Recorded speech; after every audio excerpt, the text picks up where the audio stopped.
What is up, everybody? My name is Nick, joined once again by my co-host Matt and Fast Money Labs. Thank you for joining us. Matt, when are you going to show up on time? When is that going to be a thing? Garrett, Everybody, the show starts at 9:15. We're Nick telling is Matt late. it starts at 9:30. This is so fun. He's the only one that can see through your bullshit. I'm He's glad. the only one that can see through your bullshit. Okay. Garrett, you're the man, bro. Yeah, look at tweets this morning and kind of figure out who was up and who wasn't. It's pretty obvious. Why? But nonetheless. What do you mean who was up? Guys, you can look through our plays right now, and me and beautiful Fast Money Labs over there have every play in this list. And you want to know who has no plays? Mr. Guy who was Guess late. who's typing in everything for you idiots? Because you don't even know how to type in the goddamn computer. Well, if you were ready, you would have. Looking over there. All right. Give us your play then, buddy. I'll start it off. Seahawks -3.5 versus the Panthers. Love Geno Smith. He's the absolute man. Seahawks have allowed 21 or more points in the last 4 games. So I don't like what they're doing, but this is the perfect game to get right versus a struggling Panthers team. Seahawks going to put up the points no matter what. -3.5 is my play. Wow. Matt, you know I made those banners just as an outline, by the way. Don't actually put them up because we have 3 people and it's going to push it up. Remember how that works? Okay. All right. I'm saying, why is everyone else's plays here but yours? Because I know my plays. I'm running the show, Matt. Gosh. I'm saying, if you were on time. Why don't we go to on time? Oh my God. Why don't we go? I'm just going to start at 9 no matter what next time. And then I'll just see you go up. Oh, 9:03. There we go. I'll click the button. I'll click the button. Yeah. You can't push the button if you're not there, Nick. Okay. Do it. We'll start the show at 9 o'clock tomorrow. At 9 o'clock. I hope you're there. Sounds good. Guys, don't worry. 9 o'clock tomorrow. It's going to be on there. All right. Fast Money Labs. Connor, how are we? What's good, fellas? What's good? Happy Sunday. Sorry, Dad and Mom and Dad were fighting. You guys are good. You guys are good.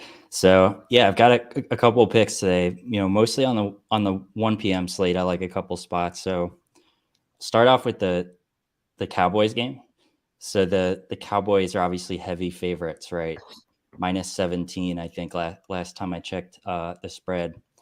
And the Cowboys are a really good team when they're a heavy favorite. I noticed that they're, I believe, 6-1 or 6-2 against the spread when the line is 10 or longer, or 10 or shorter, sorry.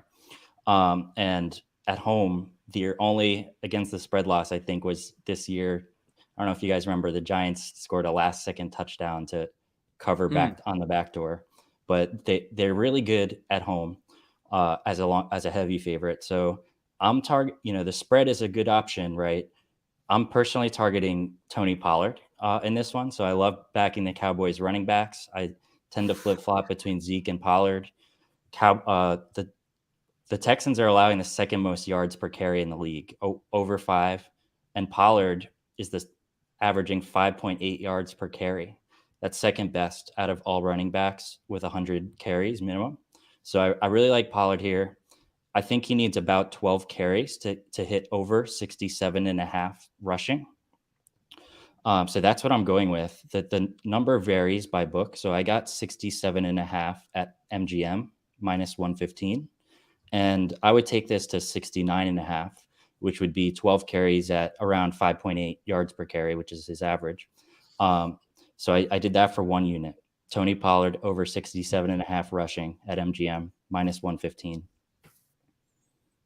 Yeah, I love it. Anytime you can go against this Texans team. I mean, they're just awful. I'm trying to find a word for them, but it's just awful. It's just bad. One thing I am interested in looking at is Cowboys defensive touchdown. I believe the Browns got 2 last week, and there was 1 a week before that as well. The Browns, I'm sorry. The Texans are just absolutely awful offensively, defensively. There's a reason the spread is 17.5. I mean, I kind of want to bet it just to say I bet a spread. It was 17.5 in the NFL. Look, it reminds me of college. It's just really, really, really bad. But they can't do anything. They can't stop the pass. They can't stop the run. They can't pass. They can't run. I mean, it's just bad all over the place. Matt, do you have any plays for that game? I mean, I'm sure it's going to be one-sided one way, but some stuff to look at. Yeah. So they ruined my Brett Maher extra point play that I've been rocking for the last couple weeks because it was over 2.5 for a little bit of juice because of the 10-point spread, but because of the 17-point spread, it's now like minus 185. You can't play it. I'll probably come back to it next week, but I have to avoid that for now. I'm going to go in the same angle as Fast Money Labs, but different running back. I'm going to go with the Zeke touchdown. I think both of them can score, honestly. I think both of them get 50-plus yards. Both of them score. Just for game script alone, not even talking about how bad the Texans are at stopping the run. And Zeke scored in the last 5 games. He scored in every game since Dak has been back. Kind of getting, back into the swing of the things, getting more of a workload than Tony Pollard since he's a little more fresh in his legs. But both of them should have 13 to 17, maybe more rush attempts this game just because of the way the game script is going. And even if they're in a close game, the Cowboys do run a lot with their tandem. So unless they're losing big, I don't see how Pollard and Zeke don't have big days.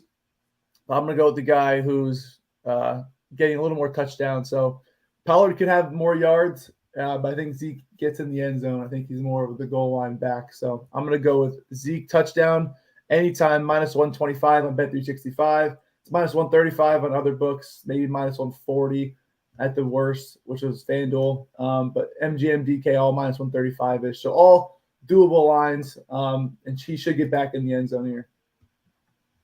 Yeah. Sounds like a great, easy play. Do you guys have any worries as far as splitting time between Zeke and Pollard, or, as these last couple weeks kind of proven that it doesn't really matter, that both are going to eat? Yeah, my only concern would be a blowout, right? Last week they pulled the starters in the fourth quarter towards the end, so if they're up heavy in the second half, I could see both guys not getting touches, but until then, I'm not personally concerned. And to Matt's point, Zeke's pretty much the goal line back, so as long as they get up there, it shouldn't matter. So I feel good. Matt? Oh yeah, Tony Pollard will break out for a couple 30-yard rushes. Fast Money Labs will catch his play, and then they'll get to the 1-yard line, and Zeke will just punch it in. Same drive. There you go. Wow. All right, same drive. You heard it here.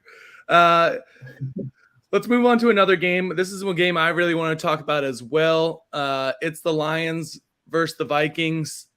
Spread is close. You would think the Vikings would be favored, but it's kind of a known fact. Well, I'm not going to say fact. A known idea that the Vikings are frauds. Everybody kind of somehow got to that conclusion. You can kind of, yeah. I mean, there's a lot of evidence pointing to that fact. Meanwhile, the Lions have won 4 of the last 5. They're just, especially at home, they're just putting up just a crazy amount of points. The current lines are Vikings plus 116, and the Lions are minus 130. Excuse me. Gosh. The spread being 1.5. Any thoughts on this game? I'm kind of inclined to take the Vikings at plus money, but I completely, when I take that pick, it's completely knowing that I'm probably going into a trap. It's like, all right, don't hurt me too much. Just walk in. Yeah. I don't know. So the last, since week 8, a week after the bye, the Lions are actually the 3rd best offense in the first half, both home and away. That's based on offensive efficiency, like EPA per play. And so I could see them getting out ahead early. And I see this game playing out as a shootout. So I personally prefer the over on this rather than the Vikings, which I agree feels like a trap, which led me to some touchdown props. So Jamal Williams, for example, leads the league in touchdowns. 14 he has, averaging more than a touchdown per game. I don't understand how he's plus 100 to score. on FanDuel, so I locked that in. That's number one, Jamal Williams. And then number two is TJ Hawkinson. So Hawkinson used to play for the Lions, right? Just got traded. And, I won't call it a revenge game because now he could make the playoffs, right? It's almost like they did him a favor. But I like Hawkinson to find the end zone here. He plays tight end, obviously, and the Lions allow the second most touchdowns to tight ends. So I could see him finding the end zone in Ford Field today. So those are my picks for that game. Yeah, I don't disagree whatsoever. Go ahead, Matt. Yeah, I actually know they're playing that game too, and just get a lot of yards, a lot of points. Same thing. Amon-Ra St. Brown over 84.5 receiving yards. It's gonna be my play. The Vikings and Lions, let's be real, they both allow a ton of yards to wide receivers. This is a fact. They're gonna give up. Yeah, Thielen will get some yards. Jefferson will get yards. Hawkinson will get yards on the other side. Amon-Ra St. Brown is basically the guy. And everyone's going to eat today. It just depends on, do they get their lines? Their lines are a little inflated. But Amon-Ra St. Brown at over 84.5 on MGM is a little bit better than some of the other books. So I'm kind of leaning towards him, and he's been absolutely feasting. So I'm going to run through his game log real quick. And especially as him and Jared Goff have got more comfortable. He's at 114 last week against the Jaguars, 122 the week before, 76 and then 119 all in the last 4 weeks. The good targets like Jacksonville, he had 114, 2 touchdowns. He's getting more comfortable in the red zone, so I do like him as a touchdown target as well. And I don't think him scoring takes away from Jamal Williams' chance at all either, because there's a good chance they both score with this high total. So I like Amon-Ra St. Brown over 84.5 receiving yards. It just seems like it's going to be a shootout. He's going to make some big plays, and it should be a fun one to watch. So I'm going to go with the guy over there in Detroit. But I do agree it looks like a trap in the game as regards to a spread, but it's almost looking like the Lions are almost the trap now because everyone – what do they call that when like the sharp play becomes the favorite and then the other one becomes the sharp play, because it seems like everyone's betting the Lions. Yeah. And I do think the Lions are the better team. Look at DVOA, look at advanced numbers. The Lions are literally 13th best team according to DVOA, whereas the Vikings are the 20th. You look what happened when the Vikings played the only 2 really good teams in the NFC. They got blown out by the Eagles, got blown out by the Cowboys. But the question is, do the Lions have that kind of blowout potential? And I think the Lions and Vikings game, the last time they played was when we went to the Jets game with flash picks, and the Vikings had a late game comeback. So in regards to Connor's comment about the Lions being a good first half offense, maybe get some good live odds for the Vikings to come back if it's going to be a shootout anyway. Yeah. That's exactly what I was going to go into is who do you guys, if you had to pick, I know your plays are on player props for the game itself. You taking that -1.5? Are you taking Vikings money line? What are your guys' opinion on that?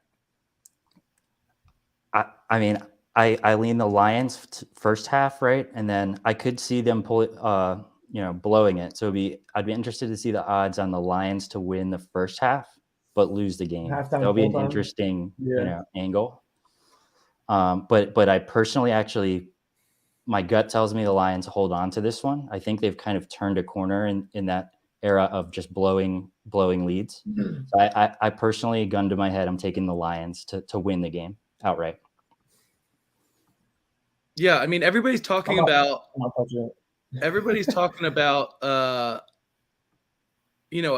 well the Lions are doing recently and how the Vikings are frauds. But if you look at the Lions' recent games, obviously they won 4 of the last 5, but they beat the Packers, the Bears, the Giants, and the Jags. It's not the most impressive list.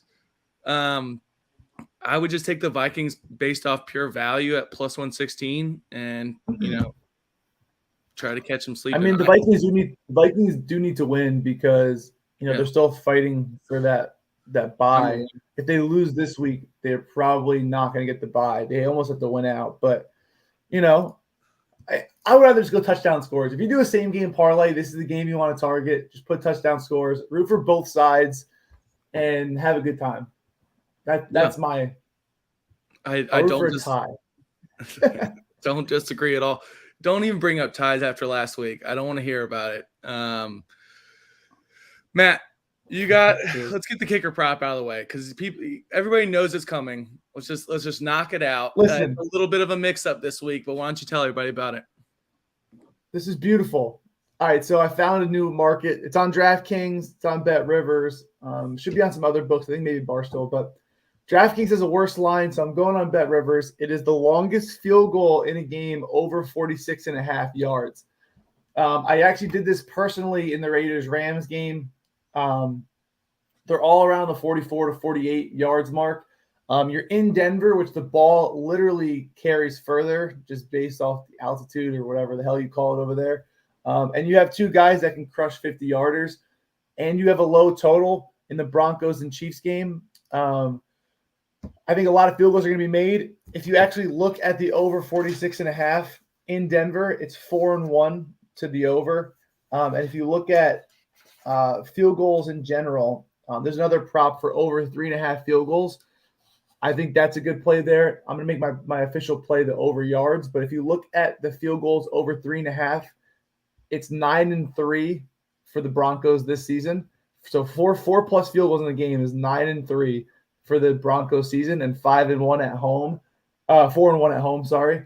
So if you expect 4 field goals, actually one of them over 46.5 yards in Denver, I really like it. The odds like -110, -114. So I'm taking that. Forget what the exact number is, but it's on Bet Rivers.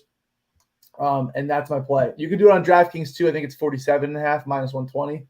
I like them both. I think there's a 50-yarder hit, but that's the line, the best one you're going to get, over 46.5 in KC Denver, longest field goal. I mean, it's the place to do it, at least. I don't disagree with you there. Who gets it? Who do you think? I think Both of them. They both get it. Oh, spicy. I think they both get it. I think you get both sides. That's the joy of it. Staying with that same game, Connor, I know you got to play for us as well. Why don't you go over it? Yeah. So this, not much explanation needed. I'm going with Russ Wilson to throw an interception.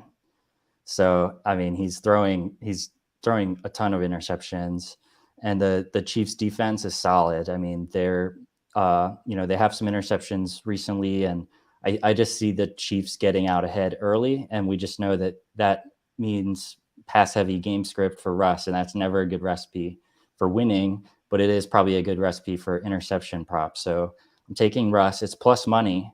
So again, this has been hitting, with great consistency, and it's plus money. So I put a unit on it at plus 110 at MGM, and it's pretty widely available, at least plus 102 FanDuel, but you can get plus 110 right now, MGM. Yeah. I mean, he's been doing it all season long. So, and this is a game where they're probably going to be down for the majority, if not all the game. So I don't disagree. Passing situation, pressure's on. Pressure is on. You think anything with the light airs, affecting it? I'm sure he's using that excuse. Oh, it's the air here. I gotta.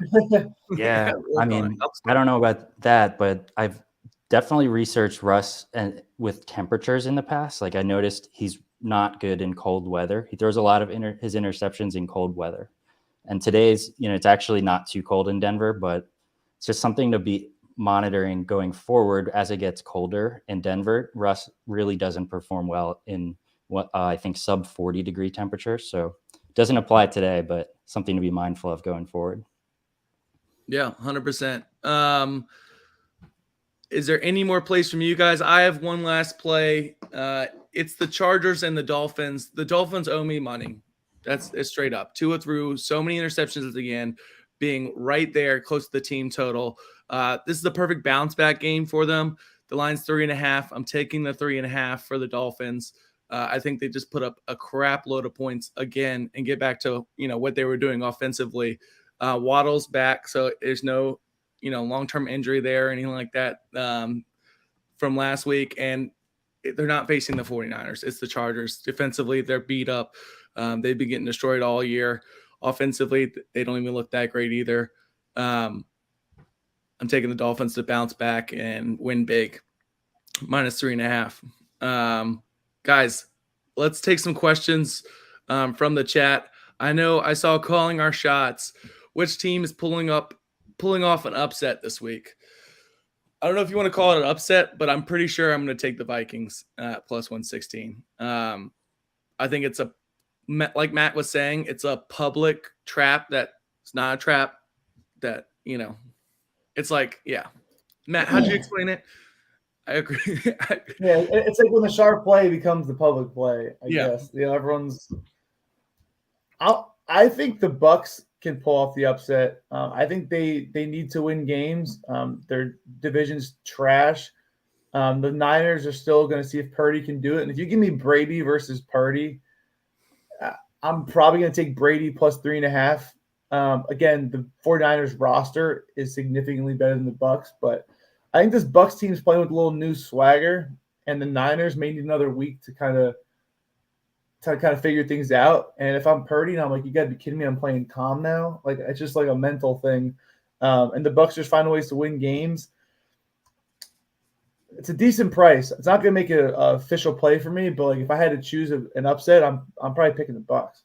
I completely disagree. After last week with that defense and the Bucks struggling on offense, no, I'm good. I'm not touching that game. But I understand your point. Tom is very intimidating. And what happened? He still pulled it out. Look, that man wins off the field too. You see that girlfriend he's got? Damn. I'm just saying he's focused on football now. He's focused on football. No, he's not. I wouldn't. Yes, he is.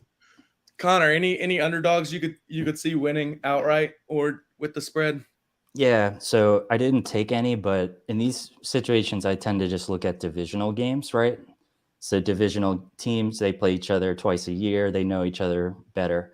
So the two I'm looking at, the Jets and the Bills. So the Jets played the Bills pretty well earlier this season, and they've been, in great form. And I could see that being a lower scoring game than, you might expect, which tends to bode well for the underdog to at least cover the spread.